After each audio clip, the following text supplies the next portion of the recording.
I was 19 when it happened, working the closing shift at a movie theater about 15 minutes from my apartment.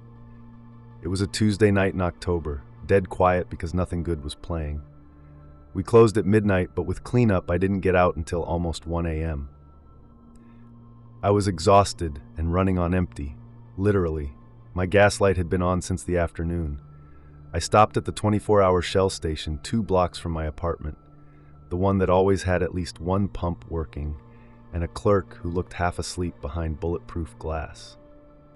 The place was deserted.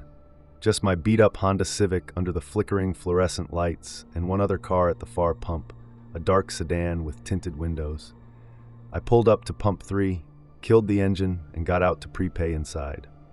My car was a silver Civic with a dent in the rear bumper from when I'd backed into a pole sophomore year. Nothing special, but it was mine, and it got me where I needed to go. I went inside, handed the clerk a 20, and told him pump 3. He barely looked up from his phone as he processed it. I walked back out, unscrewed my gas cap, and started pumping. While the gas flowed, I leaned against my car and scrolled through my phone, barely paying attention to anything around me. The October air had that crisp bite to it, and I was thinking about my warm bed waiting at home. The pump clicked off. I replaced the nozzle, screwed the gas cap back on, and walked around to the driver's side door. That's when I noticed someone sitting in my driver's seat. Still nothing. He just sat there staring straight ahead through the windshield, hands resting on the wheel. I pulled out my phone and held it up so he could see. I'm calling the cops right now if you don't. That's when I noticed something was wrong. Really wrong. The guy was too still, too rigid. I leaned closer to the window, cupping my hand against the glass to see better in the dim light. His skin was gray, not just pale, gray, like clay. His eyes were half open, glassy, staring at nothing. His mouth hung slightly slack, and his hands weren't gripping the steering wheel. They were just resting there, limp and lifeless. I stumbled backward, almost tripping over the concrete parking block. My phone slipped in my shaking hands as I dialed 911. "There's someone in my car," I said when the operator answered. My voice didn't sound like my own. "I think he's dead.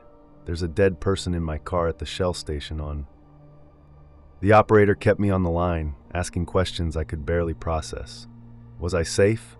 Was I sure the person wasn't just unconscious? Had I touched anything?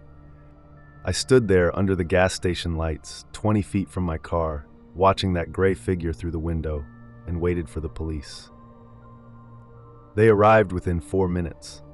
2 cruisers, lights flashing, turning the whole gas station into a strobe of red and blue. An officer approached me carefully, asked for my keys, and had me wait by one of the cruisers while they investigated. I watched as 2 officers opened my car door. The man slumped sideways, held upright only by the seatbelt. They checked his pulse, exchanged glances, then stepped back and called it in. A detective arrived about 30 minutes later. Older guy, graying hair, tired eyes. His name was Detective Brennan. "Can you walk me through exactly what happened?" he asked. I told him everything. Pulling up to pump 3, going inside to prepay, pumping gas while looking at my phone, walking back to find someone in my locked car. "And you're certain the doors were locked when you went inside?" "Positive. I always lock them." Brennan wrote something in his notebook. "The deceased is a male, approximately 30 to 35 years old. No visible trauma, no ID on him. Your key fob was in his jacket pocket, your fob, but all 4 doors were locked when we arrived, from the inside." I felt cold spreading through my chest. How is that possible? That's what we're trying to figure out. The Honda's locking mechanism requires the fob to lock from outside, or manual locks from inside. But if he locked it manually from inside, how'd your fob end up in his pocket? Over the next several hours, they processed the scene. Crime scene techs photographed everything, dusted for prints, checked the security footage from the gas station. The clerk confirmed I'd been inside for maybe 90 seconds, 2 minutes tops. The cameras showed my car the entire time. Nobody approached it. Nobody opened the doors. Around 5 a.m., Detective Brennan came back to where I was sitting in his unmarked car, wrapped in a blanket someone had given me. "We've identified him," he said. Aaron Voss, reported missing 6 days ago by his wife. Last seen leaving for work, never arrived. His car was found abandoned on Route 22, about 10 miles from here. Keys in the ignition, wallet on the seat, no signs of struggle. I don't know anyone named Voss, I said. Didn't think you would. Brennan pulled out his phone, showed me a photo. Recognize this vehicle? It was my car. Same silver Honda Civic, same dent in the bumper, but the license plate was different, and there was no parking sticker on the windshield. That's not my car, but it looks exactly like it. This was Aaron Voss's mother's car, Patricia Voss. She owned it for 6 years before selling it to a dealership 3 months before you bought yours. Your VIN numbers are 4 digits apart. They came off the same assembly line, probably the same week. My mouth went dry. Are you saying he thought this was his mom's car? His mother died 8 months ago, cancer. According to his wife, Aaron had been acting strange for weeks before he disappeared. Distracted, anxious, kept saying he needed to visit his mother, even though she'd been dead for months. The preliminary autopsy results came back later that day. Aaron Voss had died of a massive heart attack, approximately 5 to 6 days before I found him, which meant he'd been dead before he ever got in my car. But that wasn't the part that made my blood run cold. Detective Brennan called me that evening. We pulled the gas station security footage from 6 nights ago, around 2 a.m. Your car wasn't there, obviously, but there's something you need to see. He sent me a video file. I watched it on my laptop. The gas station, empty except for one car at pump 3, a silver Honda Civic, identical to mine. A man approaches it, Aaron Voss. I recognized him from the photos now. He stands by the driver's door for a moment, then opens it and gets inside. Sits there for maybe 30 seconds. Then the camera angle shifts, and when it comes back, the car is gone. Just gone, not driven away, just not there anymore. We checked with the station owner, Brennan said on the phone. No silver Civic bought gas that night. No transaction at pump 3. But the camera doesn't lie. We see him get in a car that looks exactly like yours, and then the car vanishes. They released my car back to me 3 days later. I couldn't drive it. Every time I looked at the driver's seat, I saw Aaron Voss sitting there, gray and lifeless, hands on a steering wheel he'd never turn. I sold it 2 weeks later for half what it was worth. Told the buyer everything. I felt like I had to. He bought it anyway, said he didn't believe in ghosts. Detective Brennan called one last time, a month after it happened. Closed the case, he said. Death by natural causes, location undetermined. The wife wanted me to tell you something, though. She said the morning Aaron disappeared, he told her he had a dream about his mother. Said she was waiting for him at a gas station, sitting in her old car. Said he needed to go find her. Did he find her? I asked. Brennan was quiet for a long moment. I don't know, but he found something. I still think about it when I'm pumping gas late at night. About Aaron Voss and his mother's car that looked just like mine. About how he died days before I found him, in a car that shouldn't have been there. And sometimes I wonder if he's still out there, at some other gas station in the middle of the night, sitting in a silver Honda Civic that looks just like the one his mother used to drive, waiting to go home.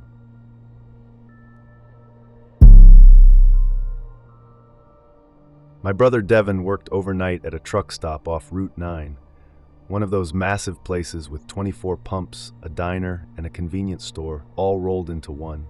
He'd been there for about 8 months, saving up to finish his welding certification.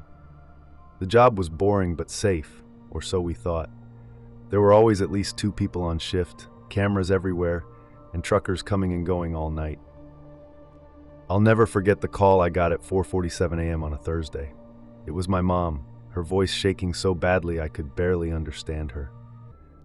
Devin's okay, but he's at County General. There was an incident at work. I threw on clothes and drove to the hospital, my mind racing through every possibility. When I got to his room, Devin was sitting up, looking more angry than hurt.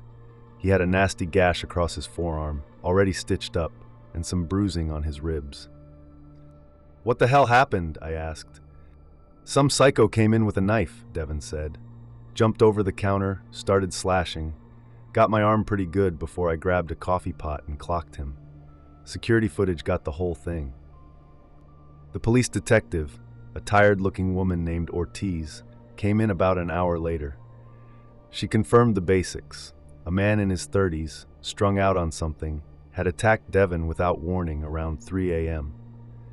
The other employee on shift had already called 911 when she saw him vaulting the counter. Police arrived within 6 minutes and arrested the guy in the parking lot. "Open and shut," Detective Ortiz said. "We've got him on camera, we've got the weapon, we've got witnesses. He's looking at aggravated assault with a deadly weapon." But then her expression changed. "There is one thing that's unusual. I wanted to ask Devin about it." She pulled out her phone and showed us a photo. It was a screenshot from the security footage showing the attacker mid-lunge. In his right hand was a hunting knife, blade maybe 6 inches long. "Do you recognize this knife?" Ortiz asked Devin. "No, never seen it before."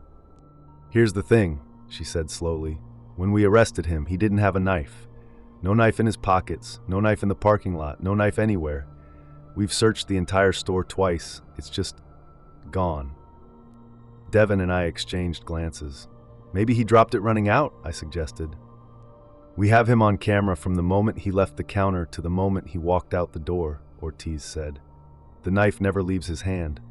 But 30 seconds later, when my officers tackle him in the parking lot, he's empty-handed. We've checked every trash can, every bush, under every car. Nothing." Over the next few days, the story got stranger. The police identified the attacker as a man named Carl Brennan, a local with a history of drug arrests but no violent priors. When they questioned him, he claimed he didn't remember attacking anyone. Said he'd been at home all night. Even when they showed him the security footage of himself jumping the counter, knife in hand, he insisted it wasn't him. "That's not possible," he kept saying. "I don't own a knife like that. I've never been to that truck stop." They tested his clothes for Devin's blood. They found none. They swabbed his hands for gunshot residue and blood. Clean. They checked his home, his car, his girlfriend's apartment. No knife, no bloody clothes, nothing connecting him to the attack, except the crystal-clear security footage showing his face. The weirdest part came 2 weeks later. Detective Ortiz called me directly. "I need you to look at something," she said. "Can you come to the station?" When I arrived, she led me to a small viewing room and pulled up the security footage on a large monitor. She played it from multiple angles. The overhead camera, the camera behind the register, the parking lot camera. "Watch carefully," she said. I watched Carl Brennan enter the store, walk calmly to the counter, vault over it, and attack my brother with the knife. I watched Devin grab the coffee pot and swing. I watched Brennan stumble back, then walk, not run, out the door and into the parking lot, where he stood perfectly still until the police arrived. "Now watch this," Ortiz said. She rewound to the parking lot footage, to the moment before Brennan walked into the store. She zoomed in. Carl Brennan's hands were empty when he walked in. Both visible, both empty, swinging naturally at his sides. "Where did the knife come from?" I asked. "Exactly," Ortiz said. She fast-forwarded to when he jumped the counter. Between the camera angles, there was maybe a 2-second gap where he wasn't visible. In those 2 seconds, a knife just appears in his hand. But we've been through every second of footage. He didn't pull it from his waistband, his pocket, his jacket. It's just suddenly there. "What are you saying?" "I'm saying the evidence doesn't make sense," she said carefully. "We have a man on camera committing a violent assault with a weapon that we can't find, that he claims he never owned, that appears in his hand and disappears without a trace. His DNA isn't on your brother. There's no blood transfer, no fingerprints on the counter where he grabbed it, nothing. Just the video." Carl Brennan pleaded guilty eventually. His lawyer told him the footage was damning and fighting it was pointless. He's serving 4 years. But Ortiz told me something off the record before the trial ended. They'd pulled Carl's phone records from that night. At 2:58 a.m., 4 minutes before the attack, his phone pinged off a cell tower 8 miles away, in the opposite direction from the truck stop. It would have been physically impossible for him to make that drive in 4 minutes. So you're saying he didn't do it? I asked. No, Ortiz said. I'm saying he did do it. I watched him do it. But I don't understand how he got there, where that knife came from, or where it went. And that scares me more than anything. Devin's arm healed fine. He quit the truck stop and found a day job at a machine shop. He doesn't like talking about what happened, and I don't push it. But sometimes I think about Carl Brennan sitting in prison for something he genuinely doesn't remember doing. And I think about that knife appearing from nowhere and vanishing just as impossibly. The security footage doesn't lie, but somehow it doesn't tell the truth either. It was August of 2019, and I was working the graveyard shift at a 76 gas station off Highway 20 in rural Idaho, a quiet stretch of road far enough from the nearest town that the nights felt suspended outside normal time. I was 22 years old, saving money before starting grad school, and the job was simple in the way overnight jobs usually are. Scan items, refill coffee, clean bathrooms, and stay awake between 2 and 5 in the morning when almost no one came through. The station was an older standalone building with 4 pumps out front and a small convenience store attached, its windows permanently dulled by dust and insects. During the day we got truckers and locals, but at night it was mostly long-haul drivers and people passing through who didn't want to stop for long. I'd been working there about 3 weeks when it happened. It was around 2:30 a.m., and I was restocking the cooler when I heard the door chime and saw a woman come in, mid-30s, blonde hair pulled back, wearing jeans and a light jacket. She looked tired in that unmistakable way people do when they've been driving for hours. "Bathroom?" she asked. I pointed down the back hallway and told her the women's room was the first door on the right. She nodded and headed back, and I returned to the cooler without thinking much of it. About a minute later, the door chimed again, but I barely noticed. Then I heard a sound that made me stop. It was a dull, heavy thud coming from the hallway, followed a moment later by something quieter, muffled, like weight dragging across tile. The cooler hummed, the lights buzzed, and everything else felt unnaturally still. I walked toward the back and called out, asking if everything was okay, but no one answered. When I rounded the corner, both bathroom doors were closed, and nothing looked wrong, though the air felt heavier than it should have. I knocked on the women's door and asked again. When there was no response, I knocked harder, and the door suddenly swung open. A man stepped out. He was tall and broad-shouldered, wearing dirty work clothes and a baseball cap pulled low, with grease stains on his hands and a canvas bag over his shoulder. He looked at me with flat, emotionless eyes and said the toilet was clogged. I told him it was the women's room, and he replied calmly that he couldn't wait because the men's room was occupied, brushing past me toward the front of the store. When I glanced at the men's room, I saw the door standing wide open and empty. That was when I remembered the woman. By the time I turned back, the man was already outside.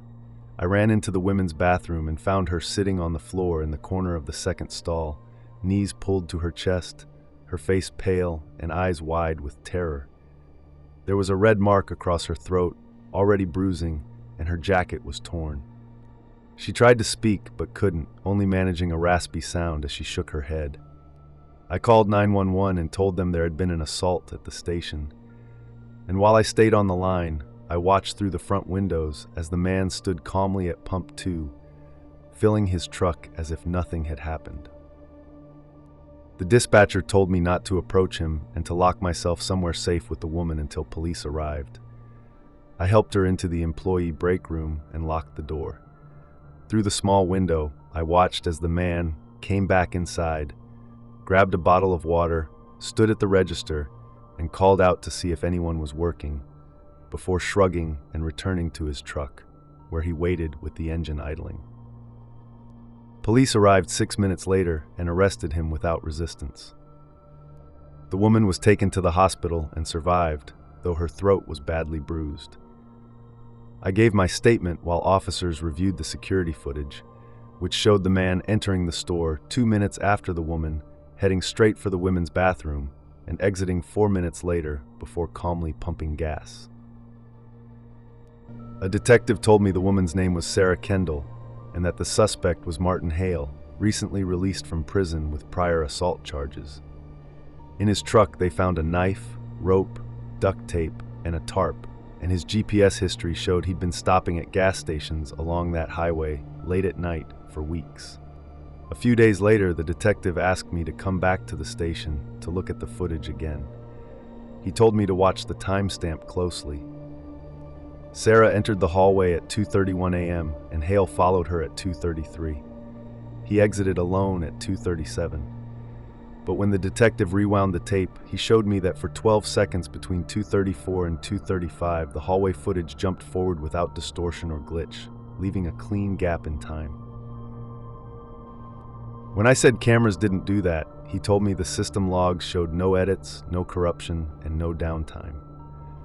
Whatever happened to her, he said quietly, didn't get recorded. They closed the station for several days, and later connected Hale to multiple assaults and murders across the region. 2 months after his arrest, I received a letter with no return address containing a single handwritten sentence. "You should have stayed in the cooler. You missed what happened in the hallway." Police confirmed it came from prison and told me he was trying to scare me. I quit the job soon after and started grad school early, working days in a campus library instead. But even now, when I hear a bathroom door close or see someone linger too long in a hallway, I think about that missing time on the tape and the part of the night no one can explain. And I know that some things don't end just because they're caught.